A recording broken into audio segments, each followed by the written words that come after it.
RPG Book Club LongCast, a podcast where we play a little bitty bit of a biggie big video game and talk about how it makes us feel. I am Sam Allman. I'm David Bernard Hauk.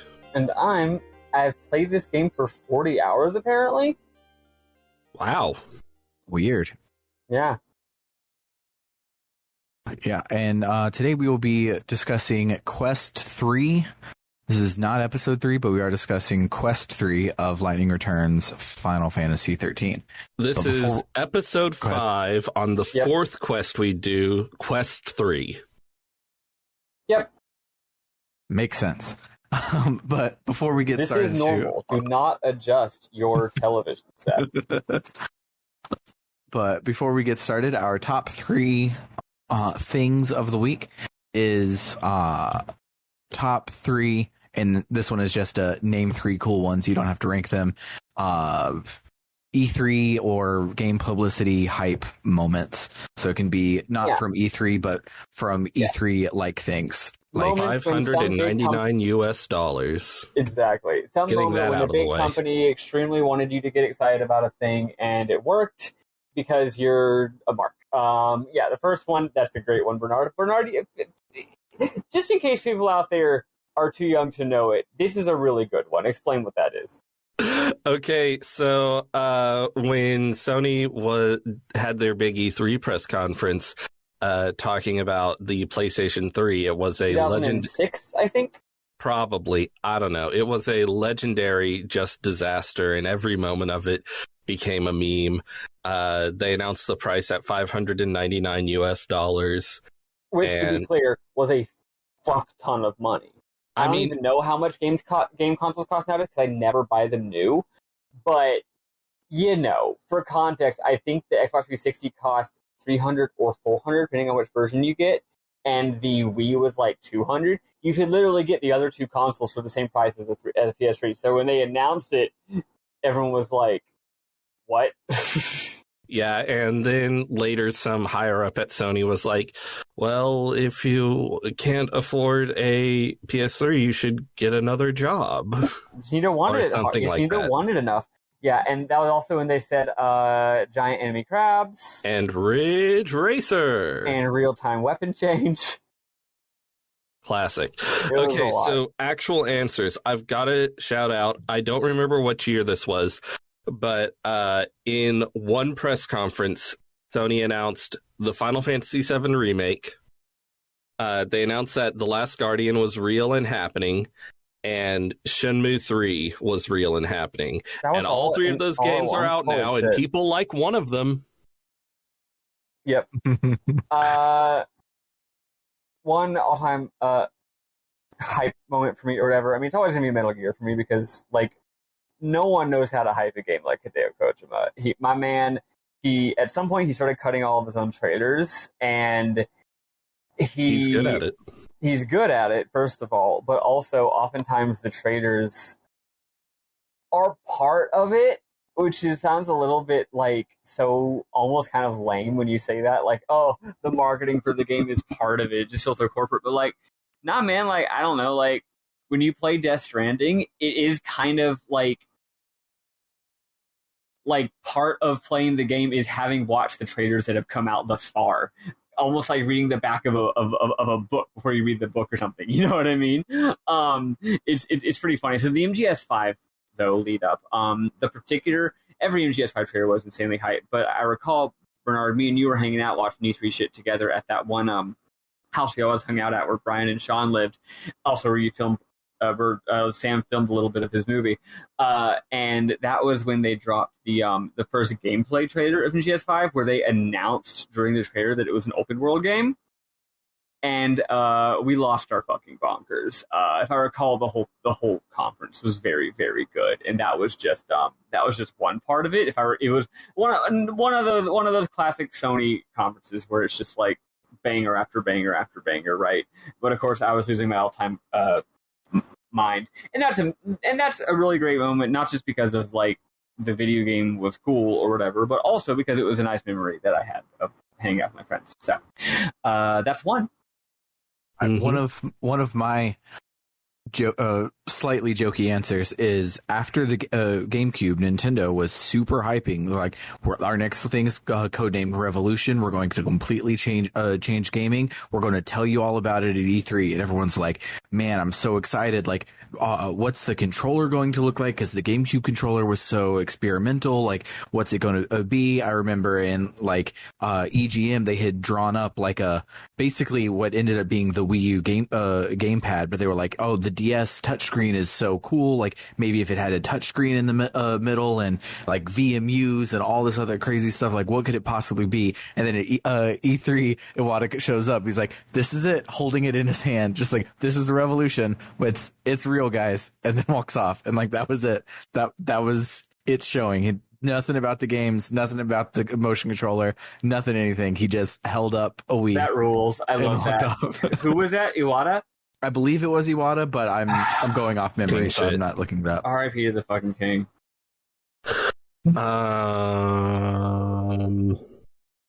Trying to think of other times I got real hype. Some like personal ones for me, because like gaming as a whole like completely lost its bonkers at the "It's All Here" trailer, or they're all here, everyone's here, everyone is here for what? Smash Brothers. Smash Brothers right, Ultimate. yeah. Like that was super cool. I watched that one while driving to work across the bridge. Should you be watching videos while you're driving? No, but I was. Yeah. Oh my. Like that one's really cool, but for me, I don't remember what year it was. It was when the 3DS was still huge. But Nintendo had their direct or what live thing. I don't remember what it was at the time. And that had a whole bunch of reveals, but then they were like, tomorrow we're going to show off in the treehouse, just as a regular thing. We're going to show off 3 new games, two of which are Miyamoto games. One of those, actually, That's right. And one of them was remember Star Fox Zero. Yeah, and I don't remember if Codename Steam was also him or if that was just another game that they were doing. But when they showed off Codename Steam, like everybody had moved on in like the gaming parlance. Like they were like, oh, we're excited for Xbox today. And I know I wasn't. There was like 20,000 people watching the stream, but I felt I was alone being handed a game created just for me because it was a cel-shaded tactical RPG about American literary heroes made by an amazing Japanese video game designer. And I was just like, this is great. The game ended up being only okay, but I remember watching that treehouse and being like, is no one else seeing this? Why is no one freaking out about this? Mm-hmm. And I loved that. So what didn't they at one point have the Nintendo Direct, and then later during the treehouse they were like, oh, by the way, we also made Metroid Samus Returns. It's done. It's coming out in like 2 months. Yeah, and Nintendo has dropped weird announcements in their treehouses instead of during their actual Direct, which is quite funny. Way to keep you watching. I think the Metroid one was they said Metroid Prime 4 is coming and tune into the treehouse tomorrow for more Metroid news. And then that's when they said the Metroid Returns is here. Yep. Here's a fun one for me. When they, and again, this wasn't insanely hype, but when they first announced Splatoon, the first one, I'll always remember Splatoon not because it was set the gaming world on fire, but because I watched that, and some part of my brain said, this is going to be one of the greatest video games of all time. This looks like the greatest third-person shooter that's ever been made. And when I would express that to other people, they'd be like, why? It just looks like some kid shooter with ink. I'm like, no, you don't understand. I can just tell by the game mechanics they showed and the premise they explained that this is in fact going to be the greatest competitive multiplayer shooter. I don't know if I used that level of hyperbole, but I was like, the game's going to be fucking incredible. And the thing is, it was. And a year later, everyone was like, well, not everyone. The game's always been a little niche, but everyone who appreciates it is like, wow, this really is like seriously one of the most impeccably crafted, intense, heart-pounding, brilliant third-person competitive multiplayer games of all time. But I was just like, I fucking knew it. I knew it from the second I fucking saw it. As soon as I saw that the game was all about like literalizing the content of area control by making it where that's literally the point of the game, and then also how when you control the area you can move faster through it. Like it was such a fucking Nintendo thing to do. It was like kind of like Pikmin, how Pikmin like completely radically re-envisioned what an RTS is, where you don't even think of it as being an RTS, but it totally is. That was Splatoon. So anyway, big ups on Splatoon. I think it's important to remember, and a lot of this comes down to just the aesthetic and music and things you can appreciate without actually playing the game. But it's important to remember there was a lot of buzz about Splatoon after it came out, and it came out on the Wii U. And still managed to have a lot of buzz. Yeah, I'm not saying it's like a hidden gem that only I like, but I am saying that a lot of people see it as a fun, cute little game with nice graphics and music, whereas only a smaller, not tiny, but smaller subset of people are of the opinion of me that it is really just a truly phenomenal game that deserves just the most praise a game can possibly get.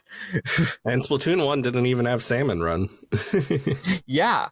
I mean, I think one of the reasons is because the game is so heart-poundingly stressful that at some point it becomes not fun to play anymore because your life's already stressful enough. So it's because they added a mode that is not competitive. Yes. I'm trying to think if I have any others that I want to say. I'm bad at like pulling memories out of the ether. Oh yeah, you in particular. Another one that I really liked just because it was hilarious. So this is the E3 where everyone is announcing their next gen consoles for the Xbox One and the PS4, and Xbox gets to go first. So they have a horrible presentation, and nobody wants what it is. Famously bad attempt to get anyone to give a shit about whatever the fuck the Xbox One was supposed to be. Yeah, and it tanked really bad, and they spent way too long trying to explain how like loaning games is going to work with their always online sort of thing. So then the next day Sony gets to go, right. And they're like, here's how you can loan your friends games on the PS4, and he just hands the disc to his friend. And that was it. It was so fucking good. Sony had enough time to intentionally make their thing like a dunk on Microsoft. It was quite funny. It is weird how Microsoft's like place in the industry and in people's hearts and minds shifted from the 360 to the Xbox One to now.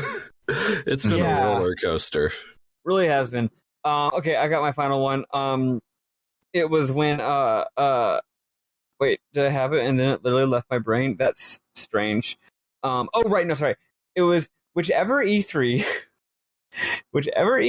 had Tim Rogers doing live videos of it, and I believe he was doing them for. I think he did it for Screw Attack. Oh, for Screw Attack, I believe, and it was when he and Brent Porter, I think, were going around doing E3 interviews, and they had the incredible thing about Assassin's Creed Black Flag. I think that was just he was at E3 because he went to every E3, and Screw Attack was interviewing him. Oh, that's right. Anyway, the point is, Tim Rogers has always made hilarious fucking E3 content where he just goes and acts like an idiot at E3. It's really great. But he gave a hilarious interview about his own game, I think, actually, but then also about Assassin's Creed Black Flag to Screw Attack, where he said a number of sentences that me and Bernard will reference to this day. And the sad part is that the video does not exist online, and we have tried so hard to find this video. You guys, you don't understand. But anyway, someone asked him about Assassin's Creed, and he says that famously that he would, quote, rather eat an entire wet Sunday morning newspaper than play an Assassin's Creed game. And here's the thing. I maintain that he says he would eat a whole raw Sunday newspaper instead of playing an Assassin's Creed game. That could be true. Maddie Grace thinks it's wet, but we can't find out who's right. Yeah. He also says sentences such as, I don't have time to play an Assassin's Creed game. I mean, how long is one of those? 90? 90-60. And then he says he says some stuff about a football. He says that the game is not football, but that is my third one. There is a funny moment from his Kotaku coverage of the 2019 E3, where in his last video he says, I'm here at E3. The last E3 ever, by the looks of this room over here. Is E3 dead? And that's funny. That's pretty good. Because it died. Wow, that's... They're saying it's going to come back in 2023, but I'll believe it when I see it. Yeah. I didn't even know... Here's the thing, and I'm not trying to do this as like I'm cooler than y'all kind of thing, because I'm not. I just don't give a shit anymore. The game hype cycle doesn't work on me, and that's not because games aren't awesome. They are. I don't have the emotional. I'm like Lightning in Final Fantasy Returns 13. I just have a hole where loving video games, or we're getting excited about video games, used to be. So I didn't even. I noticed people were talking about all these game announcements this week, and I'm like, oh, did someone do like a Direct or something? Oh no, it's literally E3 this week. Okay, I guess. I mean, I watched the entire 90-minute Xbox thing, and my main takeaway was that game about being a guy in the 1500s just going around sideways and stuff looks pretty cool. Here's the thing. I mostly am just checked out with most modern big budget game design trends. I just don't find any of the trends or patterns or design like concepts that we tend to see nowadays compelling, which doesn't mean the games can't be good, but you have no idea if it's going to be good or not. It's like, if you say it's like I'm someone who isn't into electronic music, but occasionally electronic music is so goddamn incredible that you love it. But it's like, okay, but if you just tell me the genre of the music and what kind of instruments are in it, I'm not going to know if I'm going to like it or not, right?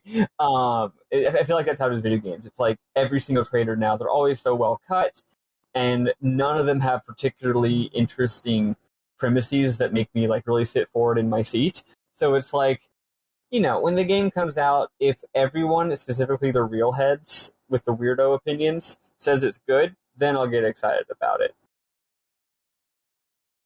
Hell, I didn't even get Elden Ring, because even though I love FromSoft, I figured Elden Ring would just be as good as the rest of them, which means amazing, and not the greatest game of all time. So I didn't even get it. You know what I mean? Mm-hmm. Yeah, like I get excited about my B-list favorite JRPGs, and then most of the video game, like AAA stuff that's not Final Fantasy XVI, it just washes over me. Like I just really can't care, because it's going to be a game where you have a map and you have waypoints and you have stealth and you have crafting mechanics and you have experience points, and you walk around, and if you're aiming down sights, time slows down a little bit, and et cetera, et cetera. And there's a chance that it could be an impeccable iteration of that with oodles of craft and love, or it might just be just like the rest of them, and you have no idea. My main reaction to AAA stuff during this past couple weeks was they showed an extended gameplay demo of Starfield, and I was just like, oh, damn, I'm going to play that, and I'm going to think it's mid, but I'm going to play it. I can't not play it. I'm going to, and I'm not even going to like it that much. Someone unjokingly seriously said that they were excited about it because it looked like, quote, darn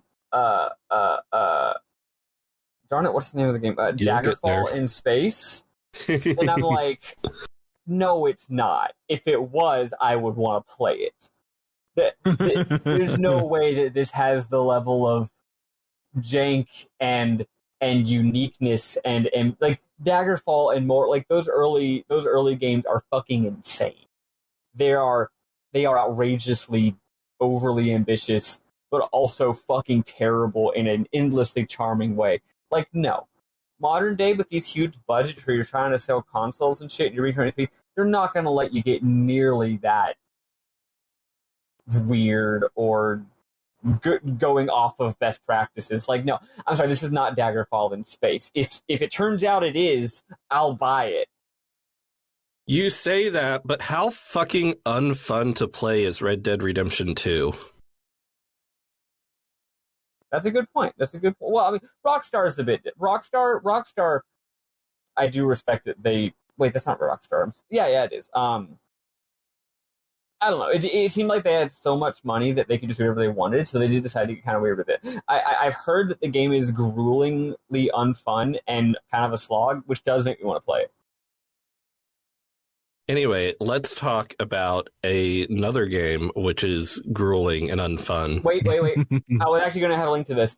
Another E3 moment that I love, actually, was when they first announced Final Fantasy XIII, and then they went on to announce Final Fantasy Versus 13 at the same time, and that there would in fact be lots of Final Fantasy 13 games, and everyone just kind of went, huh, that's kind of weird. Okay.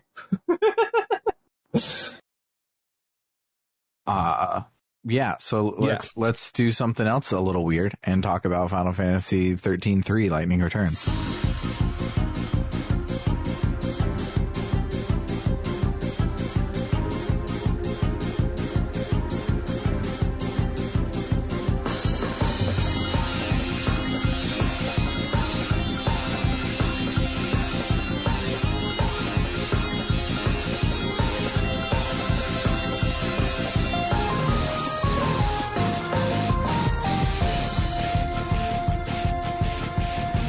So, here's the Earth. It's chilly. No, sorry. Unfortunately, my ability to do clever interpretive reads of this game is diminishing every single week, and that is the game's fault, not mine. I'm trying my best here. So, anyway, this is part 5. So, when we last left our heroes, we had a quest involving Noel, and a quest involving Snow, and a quest involving Fang, and now we are going to a place that, if you're strictly following the narrative, you have not been yet, which is the 4th major game area, the wide open spaces, wide open places of Texas, America, aka the Wildlands. This is a big green area, like where we were last week, the Dead Dunes. Instead of it being a city, it's a natural area, quite large. And it is described by Hope as nature's last stand. The people who live out here are not like city dwellers. They don't follow the order, and they quote, don't want to live on handouts. They live off the land. Which, again, every single word choice that the localizers of this game use makes me more and more vindicated in my extremely spur of the moment, not considered at all idea to set it to jokingly pretend like it's set in America, because that, again, it's just they keep doing the American Protestantism thing, right? So thanks, Hope, for that. Anyway, so we're walking off the train, and then all of a sudden, while Hope's talking, lightning all of a sudden gives a start, and it's like, what? And she hears this weird voice, and it's like she's in another world temporarily. And it's this girl's voice who real heads might recognize. I didn't. There's a lot of me not recognizing things until they're explained later in this game. And it's this lady saying, the encounter is ordained. You have been led to the fountainhead, whence the chaos flows. Here you will meet the servant of fate, adorned with feathers of white, the angel of Valhalla. Did either of y'all recognize who the voice was at this point? No, I didn't notice, which is weird because Yule has a distinctive, weird voice. I didn't want to say who it was, whatever. But sorry. I recognize the voice as, oh, hey, it's that girl from all the animes, and the voice actress, and not. So anyway, a voice that none of us recognized, and therefore we'll find out who it was later. Talks to us. I was curious because if one of y'all did recognize it, then that would change your experience of this chapter, right? So anyway, so I guess we need to meet the Angel of Valhalla. I'm glad that a mysterious voice just randomly decided to tell us what the quest was here. She also says, Lightning says, it didn't seem like she was here. It felt like she was speaking from the chaos itself. So we asked the first person we see about the Angel of Valhalla. They say, oh yeah, everyone around here knows the legend. It's a sacred chocobo with white feathers. It appears at the end of the world. It's a legend. But in recent days, people have been actually saying they saw it. Probably because it's close to the end of the world. We learned that Dr. Gissel, the famous veterinarian, has been searching for years with no real proof. He lives in the village of Canopus Farms. Unlike the Dead Dunes, which is a whole lot of nothing, the Wildlands is a very rich and thick location. In addition to the monorail station, there's no less than, like, I think literally 6 different villages, which, village, it just means, like, there's an NPC in a building. But, like, still, there's, like, 6 different little settlements. Mm-hmm. There's a plains area, there's highlands, there's a deep forest, there's some craggy, rocky wastes, some like steppe. It's pretty cool. It's probably my favorite area in the game. Also, I think probably the most side quests of maybe anywhere. It's got a whole lot of them, except maybe Luxurium. At any rate, we go to and we're only going to go to some of the locations today. So at any rate, we go to Canopus Farms, where they raise chocobos and also do farming, and there's shops and some side quests and all kinds of stuff. We talked with Dr. Gissel. If you recall, in Final Fantasy, Gissel greens is what you give to chocobos. Not Geishel. All these years, they're not Geishel greens. I thought they were. Why would you pronounce it that way? Because I thought the H was in a different spot. Okay, I guess that makes sense. Still, I would say Gishel. Whatever, yeah, it's Gissel. You were saying Gissel, and I'm saying I thought it was Geishel. Because I thought the H was in a different spot. No, I get you. That's a very funny pronunciation. Anyway, we go talk with Dr. Gissel, who everyone has said that he's kind of a jerk, and he tells us to fuck off. But when we tell him the words that we heard, he perks up. He says, oh my god, you also heard the maiden's voice? He says that he's seen the angel many times, but has never captured it. Whoever can break and ride him will become his master. Lightning says she doesn't know nothing about chocobos, even though she totally rode one all around Pulse in the first game, SMGH. At any rate, Dr. Gissel says the legend says that the angel's true master will be led to that place, the Temple of Etro. It's a huge-ass castle that we now realize we can see in the distance anytime we're in this area. It turns out it's literally where all the chaos comes from. Beneath it is an ocean of chaos, the great chaos of the stories. If you're fucking stupid, like me, you won't realize this at first, but this is in fact the same temple that was in Valhalla in the previous game, like the place where Lightning did all that fighting and shit. That's what this is. It took me a bit, okay? So that's weird. Anyway, Lightning asks what the Great Chaos means. Like, what does the Great Chaos mean? And he's like, I don't know, man. I'll have to go there and find out. After this convo, apparently according to the Let's Play, I must have missed this, or this game does this thing where Hope never shows up, and because the game's on a timer, you don't want to just sit there and wait for Hope to finish talking at you, so you might just like ignore him and go do something else. So anyway, Hope does clarify that the Great Chaos in the temple was where all the chaos emerged 500 years ago, but it's been dormant since then.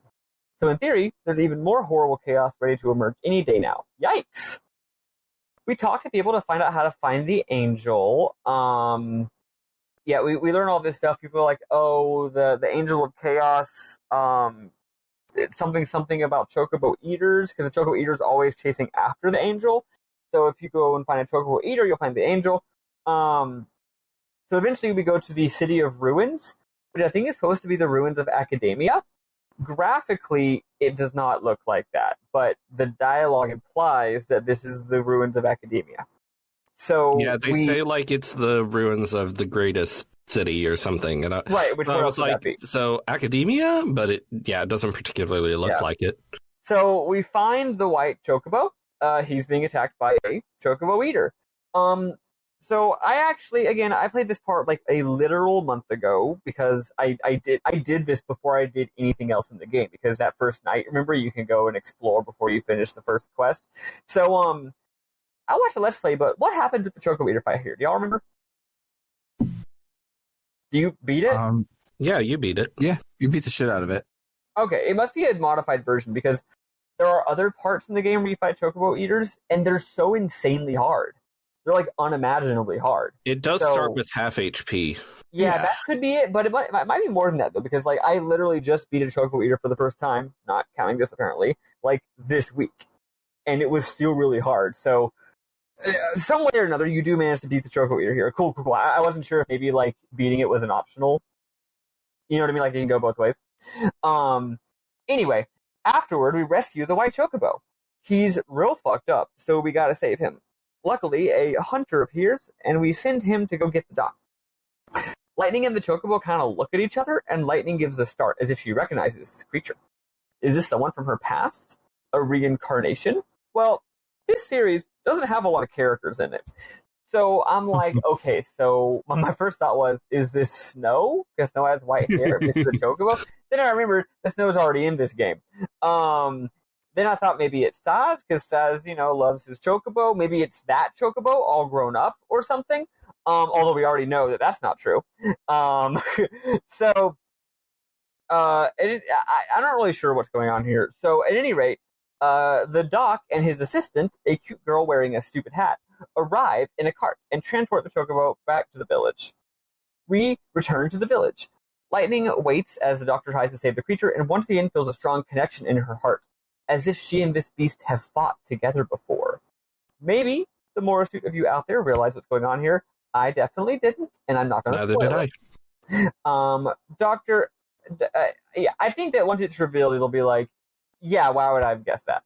Dr. Gissel calls for us. The Chocobo's wounds are clean and dressed, but he's still dying. He's starving and in dire need of vital nutrients, but he won't eat. He's too proud to accept food from anyone except his master. Maybe that's Lightning. We try to feed him, and it works. We're his master. He eats the Gissel greens.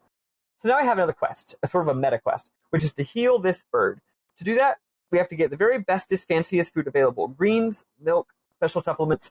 In other words, side quests.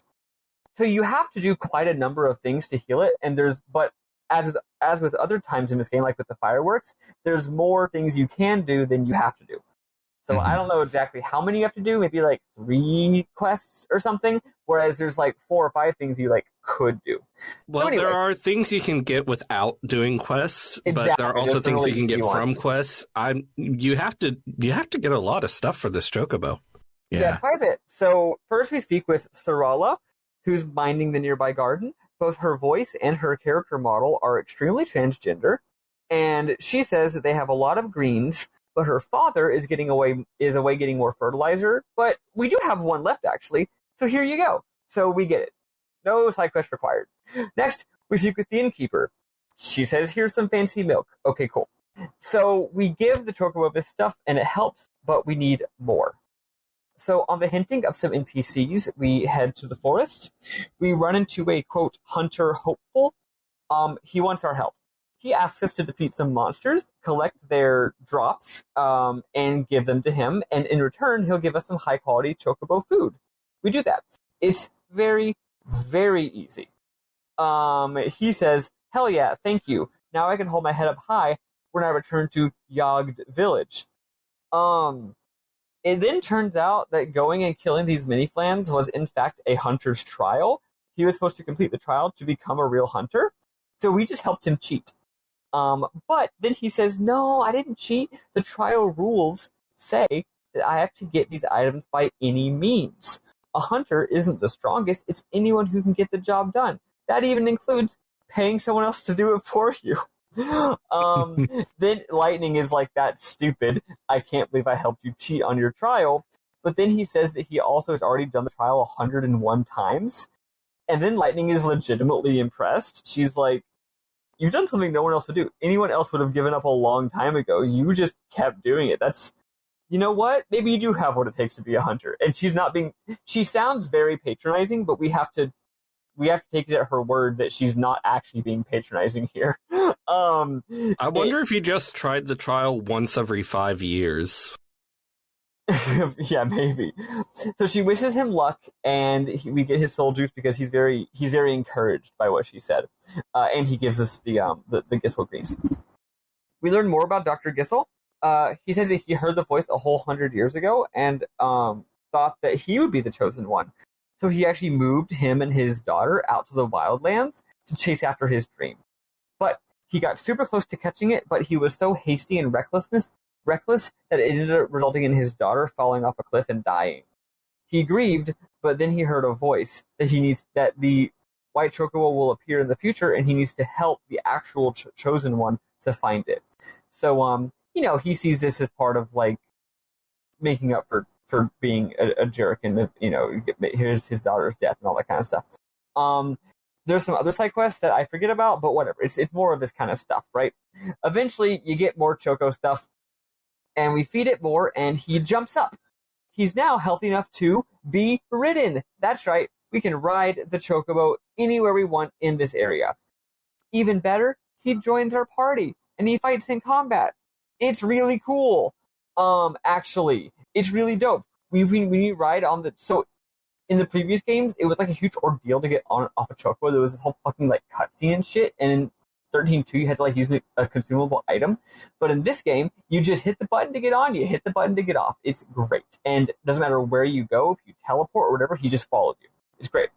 When you're on the chocobo, you can hit the right bumper, which normally is to swing your sword, and the chocobo will do a peck. And in fact, if you do it multiple times, the chocobo actually has a combo, an attack combo it does. So you can enter combat and get that first strike with the chocobo. When you're in battle, the chocobo heals you. The chocobo attacks your enemies, and as you level him up by healing him more and more and more and improving your relationship with him, he gains more moves. He's really fucking dope, and I love having the chocobo in the party. Also, he runs. His normal moving speed is Lightning's running speed, but with Lightning's running speed, you run out of stamina, and with the chocobo, you don't. So it's pretty cool. However, he's not fully recovered yet. He can move, but he still can't really have his full abilities. So then we got to go get him even more choco stuff, and eventually that results in us getting him some special flowers, and the special flowers that are actually called Yule's flower, which is interesting. They heal him all the way up, and finally we unlock the real thing, which is that now the chocobo can whenever you jump with him, he'll then do like a glide move, and that can actually let us get to new areas, which is neat. There is a whole side quest to do one of these Yule's flowers. I think it's technically optional because there's multiple Yule flowers, so we can talk about it in Min-Moms, but it is a hilarious side quest. Yes, it is. It's very good. One of y'all can regale us with it if you feel like. So, what new areas can we go to? So here's the thing. This is Quest 3. We just did Quest 3-1 and 3-2. Turns out, though, that Quest 3-1 and 3-2 are also a prerequisite to starting Quest 5, which is very strange. We're not starting exactly. To start Quest 5, you just have to hear, hey, you should go over to this place. That's 5-1. But then to go to that place, you have to have a chocobo. Because it's like a big jump you can't make. So it's very odd. So we can go northwest to go to a rocky tunnel zone, which is where we go for the rest of Quest 3. Or we can go to the northeast zone. Now, why might we go to the northeast zone? And I'm going to tell you because this does come up at this point in the game. If you're exploring and you head to the northeast zone, there's another town where it's like they're like exploring the upland and they're like doing research. It's like a research station because there's like wind and stuff. There's like little windmills. And if you go up there, everyone talks about this crashed ship. At the very north end, there's this ship and it crashed. And you're like, okay, an airship crashed. Cool, that could be anything. And then you hear, yeah, and there's this guy there. This guy there by the crashed ship. And of course, once we realize everything in this game is just characters from the previous games, and we think about which of our characters might be associated with flying a plane, then you hear someone be like, yeah, it's this goofy guy with big hair and a chocobo on his head. And I'm like, let's fucking go. That's where Saz is. So, we're talking about that quest next week, but at this point you probably will realize, oh, I bet I can go over there to meet Saz. So, we don't go there, though. We go northwest to the village of Polte. The village of Pulte is a secluded place with religious folk who worship Etro. We learned that they're not like those weirdos in Luxurian who are like really freaky cultists who murder people. They're just regular old good religion having folks who just want to be left alone, please, by the order. So, you go there. It stands in a blasted rocky land filled with huge temple ruins of all kinds. We meet a man awaiting the end. That's what the game calls him. And he's like, oh shit, it's the white chocobo. You're the bringer of the end. Go to the temple. I'll pray for your safety and soul. So we use the chocobo to do some cute platforming and jump and glide to the temple. Sadly, there's also a ladder we have to climb, which means we can't take the Angel of Valhalla into the temple with us, which is a damn shame. Luckily, like I said, this area has a gazillion side quests, so you get to spend lots of time with this chocobo. Don't worry. So lightning reminds us that the unseen chaos that ruined the world was all unleashed because one man, Caius Ballad, wanted to save the girl he loved. Well, simple time. So lightning enters the temple of Etro. Lumina shows up again and is like, hey, what are you doing here? There's no souls to save here, just dead people. Get out of here. Lightning doesn't know what the place is, but she does. An iconic voice interrupts and says, it's a graveyard for the living dead, where no one seeks your salvation. He says, we only seek oblivion. It's Caius motherfucking Ballad. He calls Lightning woman who would be goddess. So Caius strikes Lightning good with a curse that drains her HP. So basically, we're about to have a dungeon. It's not nearly as long as last week's dungeon, but it is pretty hard. Unlike last week's dungeon, a lot of the mobs are pretty tough, especially the one against a flan. Do those flans fuck you the fuck up? I hated those flans so much, and I could not avoid them. They always managed to hit me when I was trying to run past them. They're really hard to fight, and they cast spells, and if you don't get a perfect dodge, if you don't get a perfect block, which luckily I'm pretty good at perfect blocks, but if you don't get a perfect block, they annihilate you, and they're pretty hard to stagger as well, and you always fight two of them, but I will say, by the end of this dungeon, I felt so powerful. I would be fighting two flans, and I'd be like, all right, I'm going to launch spell. I would literally be like, spell, spell, spell, spell. And then I see a different one is casting its ice spell at me. I would like switch garbs, perfect block the other guy's attack, and then go back to attacking the first guy to keep the pressure on. And by the time I was doing that shit regularly, I was like, damn, I feel good. It's really hard, though. Those guys suck.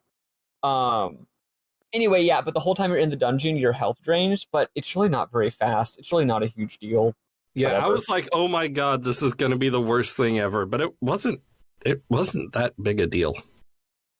No, the flans were the big deal. Yeah, it would have been really hard even without that. So anyway, where am I? Right. Lightning is like, why aren't you dead? He says, they won't let him die. Instead, he must haunt these halls. The temple is a shrine to chaos, where the living dare not tread. He disappears in his dramatic fashion. Lumina tells Lightning to leave because she'll lose her powers, and she's not supposed to be here. Lightning's like, whatever. Hope says that Caius continuing to exist is an unpleasant surprise, which is, yeah, that's kind of funny.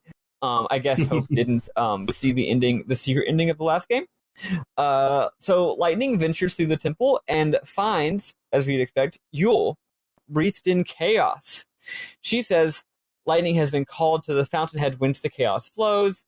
Lightning realizes that that's the voice we heard earlier when she first arrived in the beautiful land of Texas. Yule was the one who called her here. Yule says that she spoke to Lightning so that Lightning would make her wish come true. Her wish is that the Savior would come save Caius' soul. He has lost his undying heart, and he yearns to die, but he can't. The chaos binds him and forces him to continue living. Yule summons up some floating platforms for us to jump on. After jumping up on all those platforms, we encounter another Yule. She says, he suffers because of us. Lumina, here, I gotta admit, I didn't say this in the previous game. I hate Yule. I think she's a stupid character. I don't like her voice acting. She has no personality. She's just suffering girl. Yeah. Okay, cool. And she doesn't have a good design either. So, like, the fact that, like, Kais is so in love with her, and, like, so is Noam, like, her, she's just a waif. I mean, there weren't a lot of people left. Not true, she is the only girl. Okay. Also, as a lesbian, I have to admit, she is any girl. But yeah, I don't know. She's just like giving her boring voice performance where she's like, he suffers because of us. And then Lumina shows up and reminds us all how Viserious works if we didn't play the previous game. Lightning realizes that since each Yule is an individual, their wishes contradict each other. Some Yules want Caius to die and be free of his eternal torment. Other Yules, selfishly, want him to keep on living because they want to be with him. Lightning is like, yo, I ain't getting involved in this polykill shit. Lumina's like, too bad. You're on Discord, baby. Lightning realizes that each of Yule's souls, so there's a bunch of Yules here. As you're going through this dungeon, you're constantly talking to them and learning this lore, and it's a lot, but it also does not coalesce into anything. It's quite confusing. There might be a lot going on here, or it might just be nonsense. I can't really tell. So Lightning realizes that each of Yule's souls return to the chaos and were drawn to each other. You know, every time Yule dies. So now these souls are a cancerous mass of sorrow and pain and longing. So, yeah, the chaos that's destroying the world, it's Yule. It's just Yule's suffering is literally at the heart of everything that's wrong with the world right now, which is kind of neat because it makes us think about the fact that the world in 2 had to be sustained on the suffering of 2 women, right? On the suffering of Fong and Vanille. So now we've got Yule and Caius and like their suffering sort of being at like the heart of like the state of the universe. It's interesting for sure. Anyway, she says that the darkness that surrounds the Yules, Yule says that the darkness surrounding all the Yules is the unseen chaos. Then we see another Yule who says, it was us, we destroyed the world. She says each time she died, her prayers grew more desperate before they became the unseen chaos. Once the unseen chaos and unseen darkness was created, it couldn't be stopped. It broke the dam the goddess had built and drew lightning into the other realm. It shattered the boundary between worlds. So that's kind of cool because it brings up the timey-wimey question of like, when did this happen? Because like it happened at the end of time, but also happened at the end of Final Fantasy XIII 1. Because it's like, yeah, it's like the chaos broke out of its bounds and then crossed. It probably existed beyond time, right? And then it broke into time at a certain point that is both cause and effect. Kind of cool. Lightning is like, so all this began because you couldn't let go of Caius? Him? I mean, at least he's got something going for him. He's got a nice voice. Yeah, he does have a cool voice. And a cool sword. The chaos and all of its power grew out of Yule's need. So yeah, the game really does it definitely in the previous game, it was like Yule is an endlessly suffering victim. Here it's kind of like Yule is selfish. Like Yule's need for Caius and inability to let go of him did destroy the entire world. Hey, what every other character in this game does that remind me of? So Yule reiterates that all the Yules are the unseen chaos. They're what gives him life while he yearns for death. So her own desire for him is preventing him from getting what would make him happy. But the Yules also do want him to find peace. They are a contradiction which cannot be resolved. Yeah, you heard me. They literally called this a contradiction, and I can't figure out a Marxist take on it. That's how gone I am at this point. Sorry. This game is really fucking fun, but I don't know what it's trying to say. So the chaos is their love for Caius. Cool. So as Lightning continues, she tells Hope that if the unseen chaos is released, it'll destroy everything they're trying to do. So she thinks that the way to stop the chaos is to do what Yule wants and save Caius. We have to do what Yule wants, which is a single Same. It's actually is a really cool contradiction. From a character standpoint, it's very compelling, actually. Just this irresolvable. You definitely you feel two different ways, and there's no way to square that circle. We've all been there, folks. Lightning eventually finds Kai sitting on the crystal throne. He flatly refuses her salvation. He's like, no, you can't save me. She says, I'm not asking for permission. I'm going to do what Yule wants. Yule reminds her that there is no one thing that Yule wants. Also, he keeps going on about how, like, he's suffered so much because of all the Yules dying, and he's pretty much just like, haul my Yules, lightning. Gone. Which dear. is something I have not been able to get out of my head for the last, 3 weeks. He tells Lightning that she doesn't get it, that she can use multiple slurp juices on a single Yule. And anyway, he also says that he's like, sure, try to save me. He isn't being sarcastic. He's like, fucking go for it, dude, if you want, right? So we fight him. He's really, really, really, really hard. Yeah. I made the mistake that I often make in games like these. I always do this with Dragon Quest games, where I fight a boss is way too hard, not just kind of hard, but holy shit hard. And I think, wow, because I got owned that hard, I don't just need to go try again. I need to go level up a bit, or maybe even a bunch, because it was so hard. And then I level up too much, and then it's too easy, and I don't get to really enjoy the fight. That's what happened here. Okay, but because remember, if we had done this in order, we would have done this before doing the Dead Dunes quest, right? And at that point, it would have been too hard. So anyway, here's how he works. Well, he just hits you forever, constantly. Well, yeah. So there's still what I really like about this is they're still basing all his mechanics on how he fought in 13.2 and how he fought in 13.2's DLC. He's the same guy. He has the same moves. This game doesn't even have paradigm shifts anymore, but he still does. He has commando mode and Ravager mode. It's really cool how it's if you play the previous game, you know what this guy's going to do to you, even though the battle system's different now.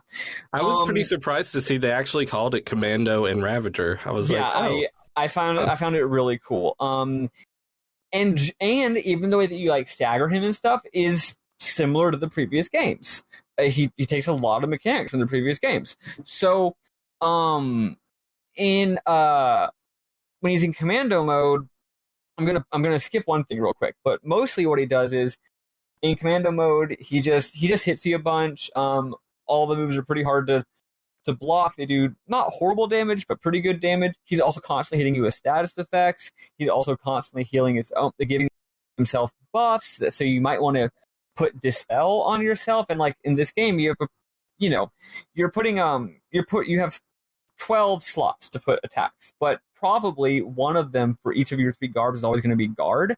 So that gives you 9 options, which isn't a lot. So you might want to use Dispel. You might want to try and Debrave him. For me, that was a big deal. If the first time I fought him, I had Debrave, but it didn't have Defaith, I think. Anyway, there's all kinds of options. He hits you hard. But then he switches to Ravager mode, and at first he casts Fira and Ice, like Blizzara and stuff like that, and then he's casting the Agas, and then he casts spells that you don't even get to have, it's called Whirlwind. It's pretty much just Arrow 4, right? It's the next layer above Iroga. And he just casts the bejesus out of them. And none of this is super heavy attacks, but it just wears you down, and you don't know when the fuck you're supposed to hit him.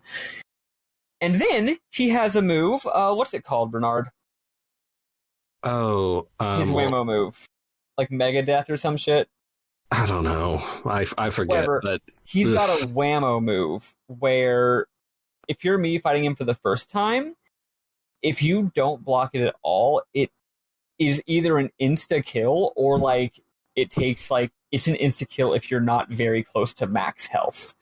If you block it, it still does a fuck ton of damage if you block it. Now, if you perfect block it, like anything else in the game, it does literally 0 damage.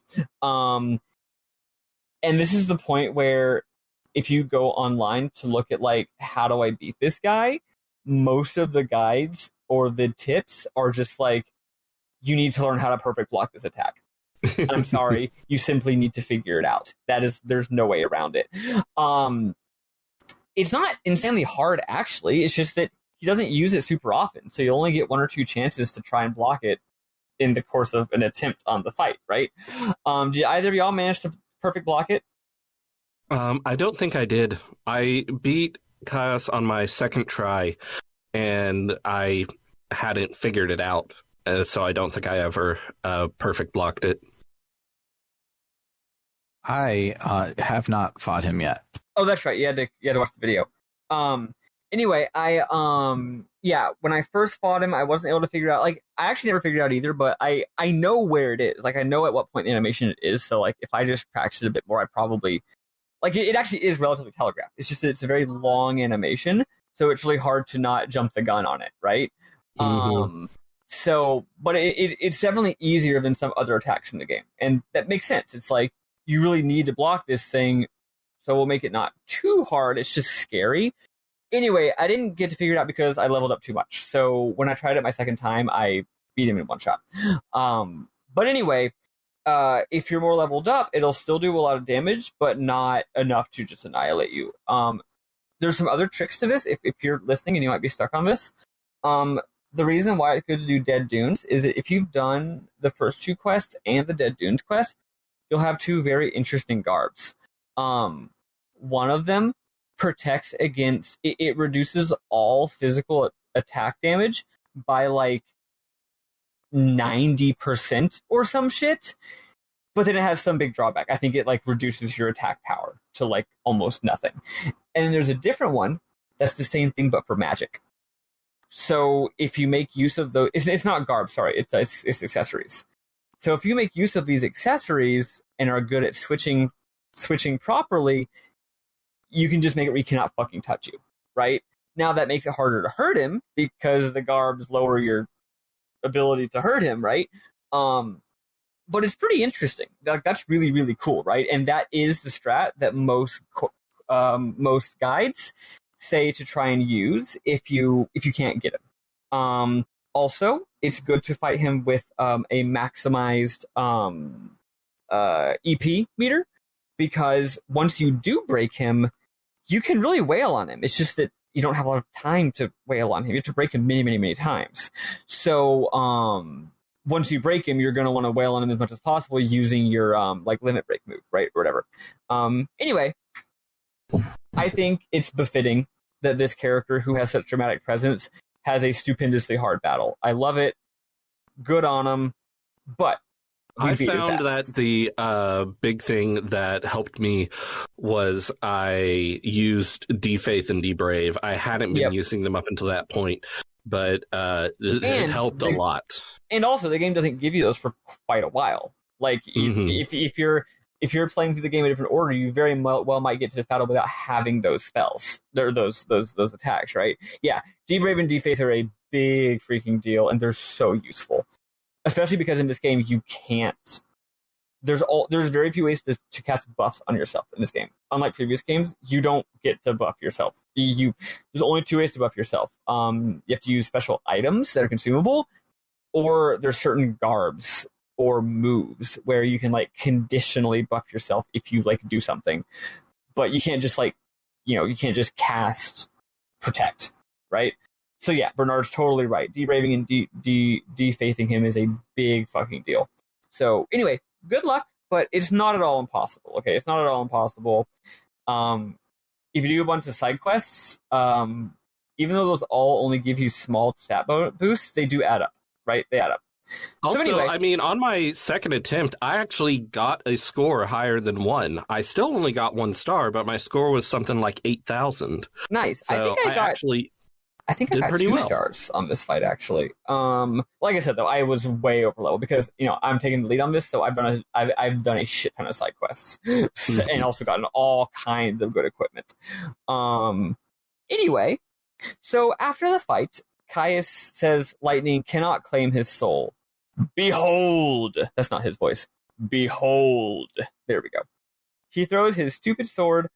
No, Bernard, that's the cool sword. Bernard wrote this part of the notes because he was helping me. He throws his cool sword in the air and lets it fall back down, piercing himself in the chest. He doesn't die, though. He explains he literally is incapable of dying. Yule's power is too great. Again, at this point, Yule starts to take on the idea of, almost like a villainous nature. Like she means no harm, but the chaos is going to destroy reality. So he says, in the world that God is building, can you welcome her with open arms? No, you cannot. It is a new future, and there is no place for her in it. We must stay here. The chaos is where we belong. Lightning. Also, very fun to say the word lightning in that voice. So Lightning is like, you're just going to stay here with Yule and be destroyed along with the world? He says some fancy shit about how he's going to be the shepherd of souls destined to wander the darkness, whatever. Lightning repeats a recurring theme of the game, which is, do you think that's going to atone for what you did? He doesn't answer. Yule appears. She says that she wants to stay. Lightning says if they don't want salvation, then she can't do anything about that. Caius says, leave. Don't confuse Yule any longer. Lumina appears and asks Yule if she has something to say. Yule says she made a promise that she told him that they would meet again. Sure. Lumina tells Lightning there's a Yule who loved someone else too. I wonder what she wants. Which is neat. To make sure we all understood everything, Lumina says that the events of the last game at the end all happened because Yule is like the chaos or whatever. Bernard or me still doesn't totally understand. I actually got a little bit of a read on it now that I've read it all again. I think I've got some reads on it. Although I didn't the first time around. Lumina it's says weird. It's all very. It's on one hand, it's sort of simple, and they explain things 5 times. But on the other hand, I'm like, I still don't quite get it. It's like there's it's like there's a hole in the donut. And they fill the donut with endless exposition, but then there's a hole in the middle of the donut hole, right? And you're just like, something just isn't quite clicking about the sort of just thought of what exactly is going on here, right? Even though we get all kinds of details about it. So anyway, I take it back. I do find it quite intriguing. So Lumina says that Lightning can't save everyone. Can you live with that? Lightning is like, I can't save anyone who doesn't want to be saved. So she leaves the Wildlands, and it says main quest completed. So I guess that's just it. Finally, Yule appears to Lightning on the bridge outside the temple. She says that she started the legend of the Angel of Valhalla by speaking through the chaos to anyone who would listen. She says that their fates were intertwined long before she came to the Wildlands. So then the Angel of Valhalla appears, and it turns out it's the reincarnation of Odin. And Lightning is like, Odin, my dear friend. And I'm like, you're really just reading a lot. Y'all are just pretending a lot of things happened in the previous games that didn't happen. But then she did say something like, we fought alongside each other for so long. So we do realize that, okay, yes, Lightning did fight alongside Odin, her summon, right? She rode on top of it like a horse. They did fight for 500 years or something. Precisely 500 in 13.2. Well, they precisely 500 because she sure didn't use him in 13.1 because I never used summons in 13.1. Well, I think it might have been more than 500 because, again, I think that Valhalla exists outside of time or something. But the point is, who knows? True. The point is, they did fight for a bazillion years, but that all happened off screen. I didn't even remember that was Odin. I thought it was just some horse. So they're trying to make this whole emotional thing of I'm reuniting with Oh my god, I'm reuniting with Odin. What a joyful reunion. The angel, the chocobo was Odin all along. And I'm like, all right, that's fine, I guess. Yeah, and it was funny for me because Odin appears in his human form, because if you'll remember, the summons from 13.1 are Transformers. Mhm. He appears in his human form, and I'm like, what is that? I don't... and then she says Odin. I'm like, oh, yeah, Odin is also not a horse. He's also a dude.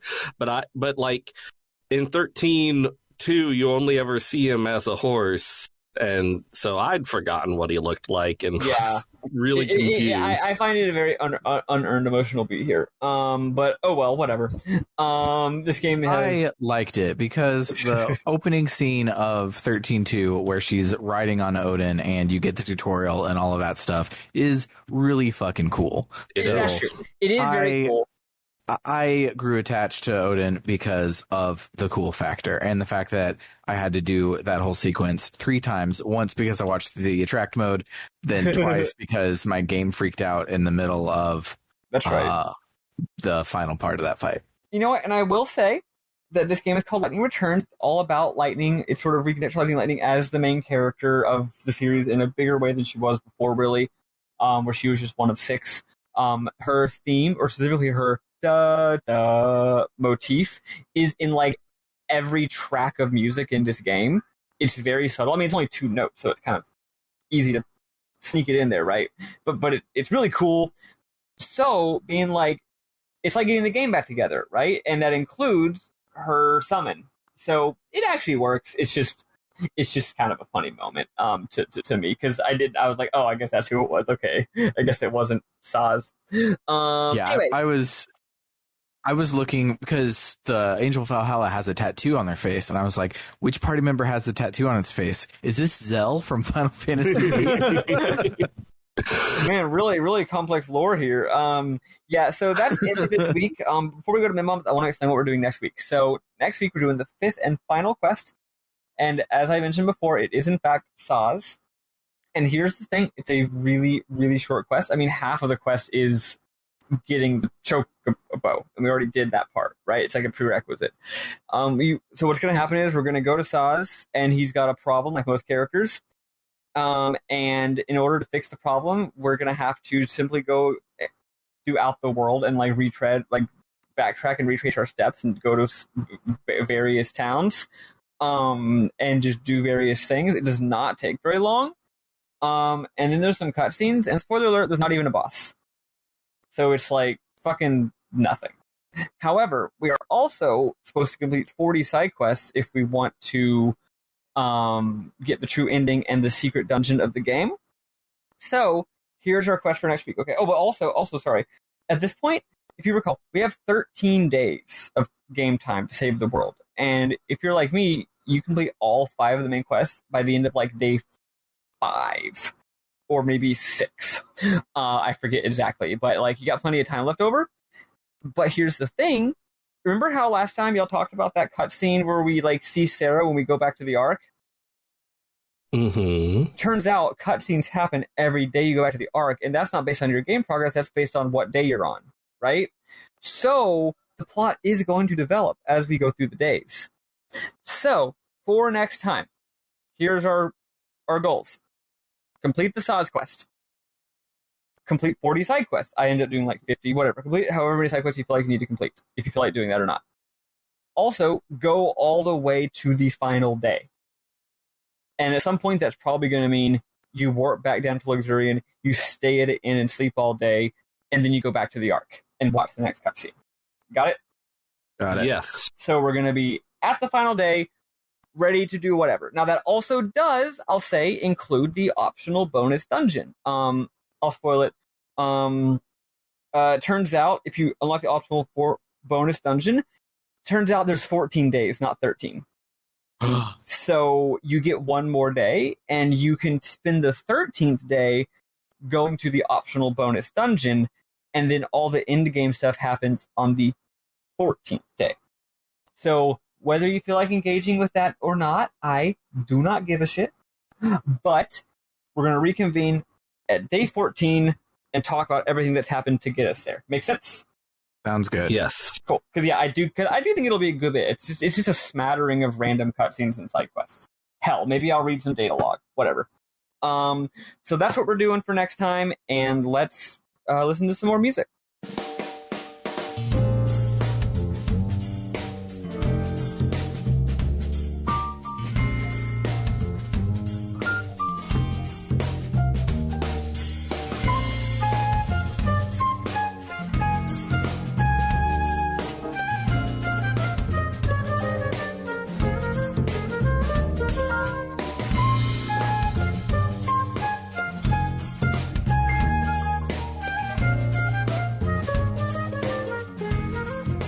So I'll start because I only played a little bit, so I am more likely to be overwritten by you guys. But while I was trying to find the town I was supposed to find, I accidentally found a Moogle town. Yes! And Moogle town is great. I love it. I freaked out.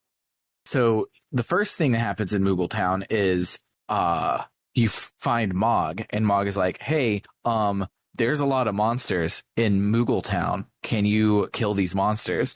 And those monsters suck, and I hate them. They call for backup and heal off of Arrow, which is an area of effect. Those are so annoying. And I didn't do this Moogle side quest, but I have fought those monsters. Oh, those guys, those are so annoying.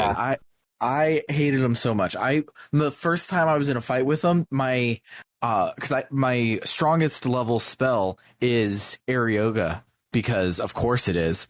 And so I go in the first time and I'm healing people left and right, and they're summoning more dudes, and I get stuck in a JRPG spiral and I can't get out, and I end up using like 4 Phoenix Downs the way you would in a boss fight, and this is just a random mob. I wasn't even to the quest yet, and so I hated it real bad, but I fixed my schemata, so I was fine to do the side quest. So after the quest, Mog is like, hey, a lot of our little duders are missing all over the area. Can you find them?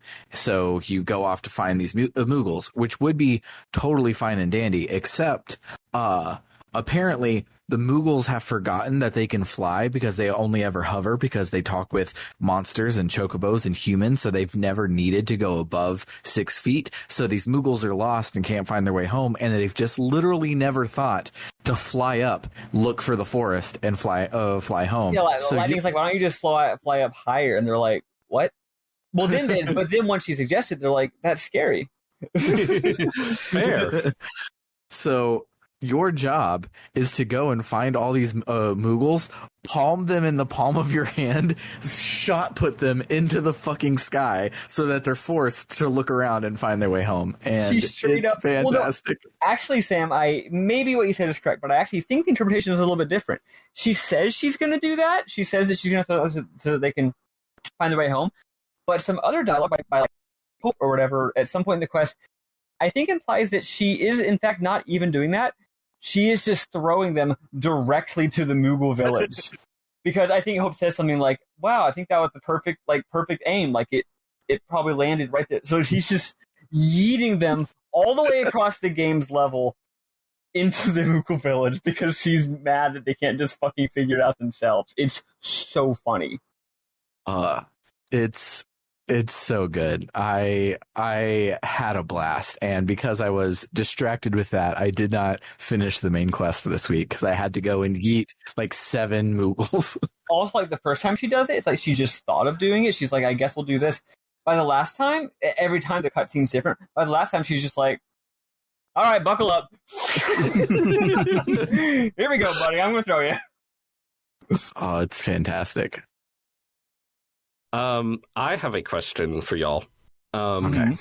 So when you meet the chocobo, the chocobo is being healed and you can interact with it, the UI gives you a tutorial that mentions that can give the chocobo a secret name that only you and it will know, because you can type in a name, but of course the game doesn't know that name, so it's still going to call it the Angel of Valhalla in dialogue. So a secret name that only you and the chocobo will know. Did y'all name the Angel of Valhalla? I didn't see where you could do that. I believe I named him Bubby. I named him Gilbert. Nice. I will go back and name him Bobby Corwin. Nice. It's the stupidest name, and I can't believe that's the thing in Final Fantasy IX. It's dumb, and I love it. Really is. Is that a reference to something? Yeah. It's Boko. It's Butts's chocobo named Boko, but they expanded it out to Bobby Corwin. It's really stupid. Oh, I see. Yeah, so I didn't know Bobby, but I liked how after you found out that it's Odin, I'm like, should I rename it Odin? And I'm like, nah, it's Bubby. Sorry. It's Bubby now. Bubbus. Bibbis Babbis. So that side quest that you mentioned with Yule's flower. So God, it's so weird. You go to Yogd Village, which is in the forest, and you're riding your injured chocobo, and this woman is like, oh, hey, nice chocobo. There's this flower that can really help a chocobo, but you can't just pick it and take it to the chocobo. You've got to take the chocobo to it, because if you pick it and it loses its power, you got to eat it fresh. So she says, take your chocobo to that flower, eat it, and then bring the chocobo back here. And you're sort of like, why? And she's like, just could you bring it back here? And you're like, okay, I do want your soul juice, so I'll do that. So you go to the place she said, you find Yule's flower, you eat it. It's good for your chocobo. I'm not actually sure if it instantly heals your chocobo to the second stage, or if it's just like a big boost towards that. I thought that you just need 2 Yule's flowers, because there are 2. There's another one you can just find. Oh, I only got 1. I actually, because mine chocobo wasn't totally healed till I got the second one, I think that it is literally like every single possible thing you can give to this chocobo gives it like a certain number of points. Yeah. That's what I think. And you can just get anything as long as you get the points. So maybe you don't even need a Yule flower, because after I got the totally fully leveled up flying chocobo, I later found a couple of quests that would have gotten me more chocobo shit. Yeah, I think so. And so you go find the flower, eat the flower, then you come back, and she's like, hey. And you're like, hey. And your chocobo's like, queh. She's like, fuck. I was hoping your chocobo would speak. And you're like, excuse me? And it turns out she sort of believes that chocobos, if they eat Yule's flower, might be able to learn to speak. And she thinks this because at one point she was in a very dark place, and she was like away from home, and was lost in the woods and fell down and was injured. But then a chocobo appeared with a Yule's flower in its beak, and it spoke to her and told her not to give up and that she must live and stuff. And then a bunch of hunters rode in on their chocobos and saved her, brought her back to the village and everything. So she's been wanting to... She's been really depressed and stuff, and she's been wanting to hear the chocobo speak again. And while you're talking to her, suddenly a voice comes from her chocobo and says, don't turn around. And then it gives a huge long speech about how life is good and worth living and don't be depressed, and have you tried meditation and stuff like that. And it makes her happy. She gives you her soul juice. And then it turns out that the voice from the chocobo is actually this kid who's her friend, who sort of was like, this girl is kind of weird, so I sort of look after her. And had just hidden behind the chocobo and spoken. And it turns out that the first time she thought she heard the chocobo, this kid had been on the chocobo and was the one who spoke, but just the kid is small, so she couldn't see her from I didn't down get there. that part. And here's the kicker. If you talk to the kid again, Lightning's like, it was really nice what you did, talking to her, giving that big speech. And the kid's like, what? I just said, like, you're okay. I just said, like, one sentence. And Lightning's like, what? And it's like, did the chocobo actually speak to her? Oh my god, I didn't get that part either. It's a lot. That's amazing. This game is very silly. Yeah, I mean, I told y'all, I believe it was last episode, I told y'all about the one where you help the girl who was a chocobo who got turned into a human. I did that one this week, yeah. It's pretty good. This game is silly. Do we have any other ones to talk about? Oh, and there was that side quest I told y'all about a long time ago where a cat's ghost speaks to a kid. Mm-hmm. Because this game is silly. Mm-hmm. It really is. I'm looking through, and I think we probably covered all of it. There's a bunch of side quests, and honestly, they're all quite charming and have nice, likable characters. But none that... Okay, I'll say one. There's two quests in that... Because, again, there's other towns. There's up in the Highlands, there's a place where they herd sheep. So there's a whole area you can do quests there involving herding sheep. And then we forgot to say, but Yogg's village, we mentioned it, but never actually mentioned that it's also a village in the forest. So there's really so many villages.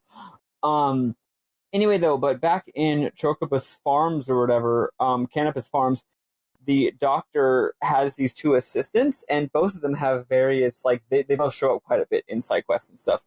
What's cute is that one of them's name is 13, and the other one's name, I think, is 9, maybe? I think number. It's 9. And they both end up having, again, quite a bit of character development and dialogue, but 13 is one I remember the most, because she has this whole fucking thing on the other side of the map involving like an injured dog or whatever.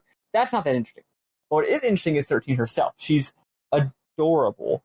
I love her. And it turns out that she's called 13 and the other one's called 9 because the doctor just never bothers to learn their names. I think her name is Claire or something with a C. Isn't Claire Lightning's name? No, I know, but I think I think it's a C name at least. I'll just Google Final Fantasy XIII and see what comes up. But yeah, she talks about how he doesn't even respect her enough to know her name. But then Lightning realizes, or perhaps suggests, that he's always, every time he gets an assistant, it's always like an intern, right? They come for a while, they learn, and then they leave. And he doesn't want to get too attached to them, which is why he calls them by their numbers, because if he gets too close, then he's always too sad when they leave. But then, after this big quest involving like a chaos outbreak, and you gotta fight a chocobo eater and all that, he actually does call her. He like just once calls her over, and he Freudian slip, I guess, calls her by her name instead of her number, and she's really, really happy. It's, I don't know, it's cool, and like I said, the other one's cool too. Claudia, I managed to Google it. It wasn't easy. Yeah, so like every town has these cute little characters. There's a love story in the sheep zone where these characters clearly like each other but won't admit it, and then it leads to some drama where a character makes a dumb fucking decision and Lightning has to sort it out, and at the end Lightning is just like, just talk to him. It's great shit. Love story in the sheep zone is a powerful phrase.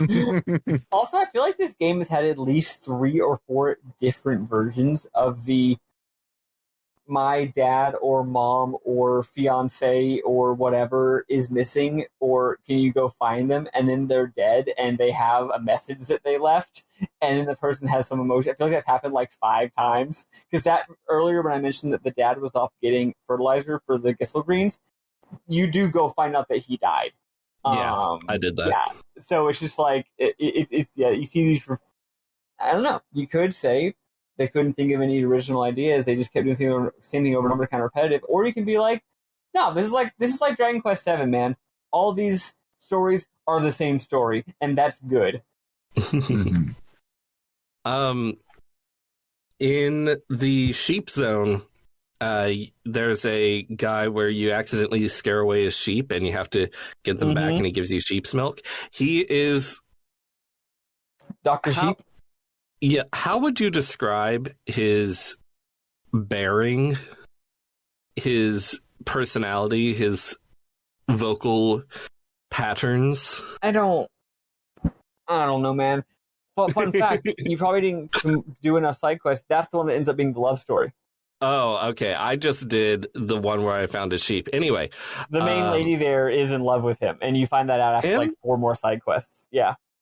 But anyway, the previous episode, y'all were like, oh man, do the monsters also not be able to make new monsters? But he says he's been breeding these sheep for generations and stuff, so apparently animals still have the cycle of life and death, which makes sense actually, because I guess they have a different goddess. Well, they probably don't have souls. I guess. But remember, we also learned that but robots do, and chocobos do. We learned that machines are the same as before as well, so it kind of makes sense actually that only humans are affected by this. Like the world otherwise just goes on. But chocobos do have soul juice, apparently. That's right. Sweet, delicious soul juice. Other things that are sweet, delicious is if you like the show, you can head on over to www.rpgbook.club, where any and all donations go towards unlocking new seasons of this. We're about 2 episodes out, so about 2 weeks out, and then we don't have any more in the tank. We're still working on the next one. We get a break fucking finally.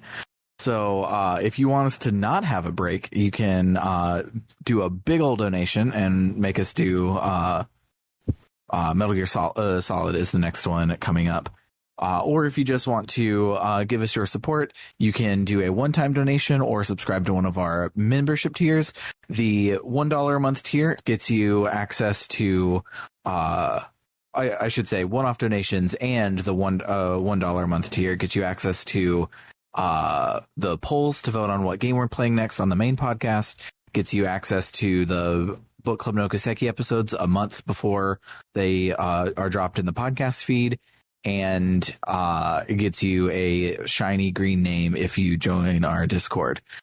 For the $5 monthly tier, we will shout out your name at the end of the episode, just like this. Shout outs to Cerebral Wind, Anthony Lerma, Vimk, J-Fro Prime, Eli Bergmoss, Doho, and Tuxedo Ken.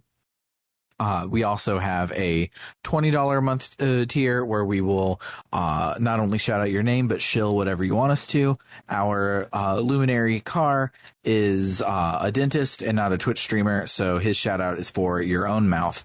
So make sure you brush your teeth twice a day. Most importantly, the time right before bed. I don't like that sentence you just said, Sam. I like it a lot. It's probably going to happen forever now. God damn it.